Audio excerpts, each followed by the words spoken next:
कभी सोचा है कि एक प्रोफेशनल ट्रेडर और एक आम ट्रेडर में असल में फर्क क्या होता है? ये सिर्फ मार्केट ऊपर जाएगा या नीचे इसका अंदाजा लगाना नहीं है। नहीं, आज हम उन टूल्स और स्ट्रेटजीज की दुनिया में उतरेंगे जिनका इस्तेमाल प्रोफेशनल्स करते हैं अपने रिस्क को मैनेज करने के लिए और लगातार मुनाफा कमाने के लिए। तो शौकिया और प्रोफेशनल ट्रेडर में जो सबसे बड़ा फर्क है ना, वो उनके सवालों में छिपा है। एक शौकिया ट्रेडर बस ये पूछता है क्या ये स्टॉक ऊपर जाएगा, लेकिन एक प्रोफेशनल का सवाल होता है अच्छा इसमें सारे रिस्क क्या क्या हैं। बस ये एक छोटा सा बदलाव और यहीं से पूरा खेल बदल जाता है। तो आज हम किन चीजों पर बात करेंगे? सबसे पहले एक प्रो ट्रेडर की मानसिकता को समझेंगे, फिर देखेंगे डेल्टा की पावर क्या है, इसके बाद ग्रीक्स में महारत हासिल करेंगे, वॉलेटिलिटी स्क्यू को डीकोड करेंगे और आखिर में हेजिंग की कला को समझेंगे। हम बिल्कुल बेसिक से शुरू करेंगे, तो चिंता की कोई बात नहीं। तो सबसे पहली और सबसे जरूरी चीज है माइंडसेट में बदलाव। फोकस इस बात पर नहीं है कि मार्केट कहाँ जाएगा, नहीं, फोकस है रिस्क पर। इसे एक शतरंज के खेल की तरह सोचिए, जहां एक अच्छा खिलाड़ी हमेशा अपनी अगली कुछ चालों के बारे में सोचता है और अपने हर मोहरे से जुड़े रिस्क को मैनेज करता है। तो सवाल ये है कि प्रोफेशनल्स इन सारे जोखिमों को मैनेज कैसे करते हैं? इसके लिए वो ग्रीक्स नाम के कुछ टूल्स का इस्तेमाल करते हैं और हम अपने टूल किट के पहले और सबसे जरूरी औजार से शुरू करने वाले हैं, डेल्टा। तो ये डेल्टा है क्या? आसान भाषा में कहें तो ये आपकी पोजीशन का स्पीडोमीटर है।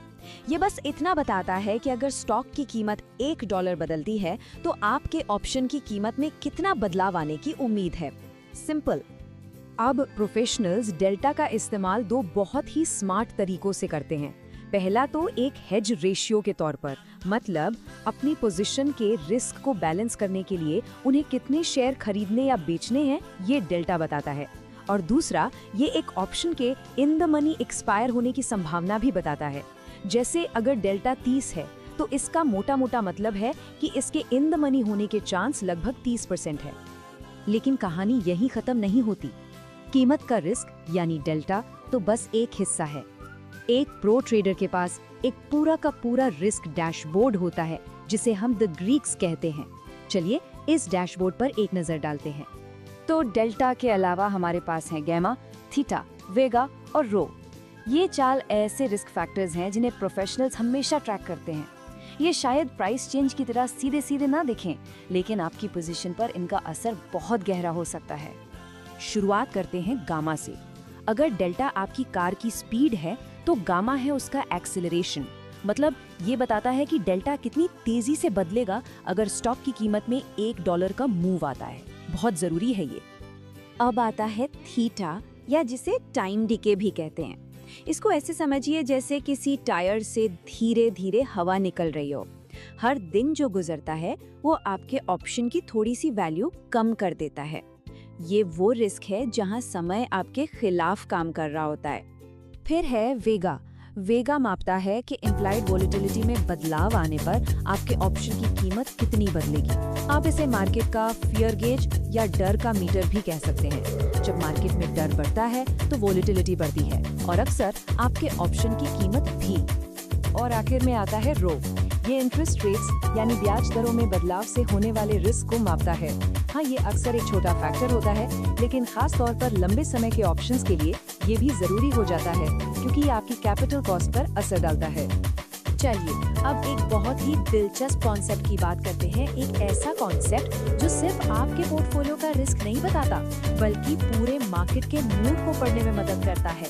इसे कहते हैं वॉलेटिलिटी स्क्यू। देखिए, बात ये है कि मार्केट न्यूट्रल नहीं होता। मार्केट को अचानक तेजी आने से ज्यादा डर अचानक गिरावट का लगता है, और ये डर ये हमें सीधे सीधे ऑप्शंस की कीमतों में दिखाई देता है। और ये चार्ट इस बात को बिल्कुल साफ साफ दिखाता है। ध्यान से देखिए, जिन ऑप्शंस की स्ट्राइक प्राइस कम है उनकी इम्प्लाइड वोलेटिलिटी ज्यादा है। इसका सीधा मतलब ये है कि मार्केट में नीचे जाने से बचने के लिए यानी डाउनसाइड प्रोटेक्शन के लिए जो पुट ऑप्शंस हैं उनकी डिमांड ज्यादा है और इसी वजह से वो ज्यादा महंगे होते हैं। तो सवाल ये है कि एक प्रोफेशनल ट्रेडर इस सारी जानकारी का करता क्या है? वो इसका इस्तेमाल करता है हेजिंग के लिए। मकसद होता है एक ऐसी मार्केट न्यूट्रल पोजीशन बनाना जो पैसा बनाए, चाहे मार्केट ऊपर जाए, नीचे गिरे या फिर एक ही जगह पर टिका रहे। ये एक सिस्टमैटिक प्रोसेस है। पहला कदम, रिस्क को मापना, मतलब ग्रीक्स का इस्तेमाल करके अपनी पोजीशन के सारे रिस्क, डेल्टा, गामा, वेगा, सबको समझना। दूसरा कदम, काउंटर ट्रेड्स लेना, मतलब हर रिस्क को बेअसर करने के लिए एक उल्टा ट्रेड लेना। और तीसरा कदम, न्यूट्रलिटी हासिल करना, यानी एक ऐसी पोजीशन बनाना जो पूरी तरह से बैलेंस्ड हो। लेकिन ये रिस्क मैनेजमेंट की दुनिया रुकी हुई नहीं है, ये लगातार बदल रही है। जैसे जैसे मार्केट और ज्यादा कॉम्प्लेक्स हो रहे हैं, हमारे रिस्क मैनेज करने के तरीके भी एडवांस हो रहे हैं और यहीं पर टेक्नोलॉजी का रोल बहुत बड़ा हो जाता है। आजकल डीप हेजिंग जैसी कटिंग एज रिसर्च सामने आ रही है जो बता रही है कि न्यूरल नेटवर्क और आर्टिफिशियल इंटेलिजेंस यानी एआई मार्केट के रिस्क को पुराने तरीकों से कई बेहतर तरीके से मैनेज कर सकते हैं। एआई रियल टाइम में सीख सकता है और खुद को ढाल सकता है, जो इसे अचानक होने वाले मार्केट इवेंट से निपटने में ज्यादा असरदार बनाता है। तो कुल मिलाकर बात घूम फिरकर वहीं आ जाती है। ये एक शर्त लगाने से कहीं ज्यादा एक बिजनेस चलाने जैसा है। यहाँ रिस्क कोई अंदाजा नहीं है, बल्कि एक ऐसा वेरिएबल है जिसे आपको कंट्रोल करना है। एक शौकिया ट्रेडर एक शर्त लगाता है, लेकिन एक प्रोफेशनल ट्रेडर अपने रिस्क को मैनेज करता है। तो एक शौकिया से प्रो ट्रेडर बनने का सफर असल में अंदाजा लगाने से हटकर रिस्क को मैनेज करने का है। ये कंट्रोल हासिल करने के बारे में है और ये हमें एक बहुत जरूरी सवाल पर लाकर छोड़ देता है। क्या आप अपनी पोजीशन को मैनेज कर रहे हैं या फिर आपकी पोजीशन आपको मैनेज कर रही है?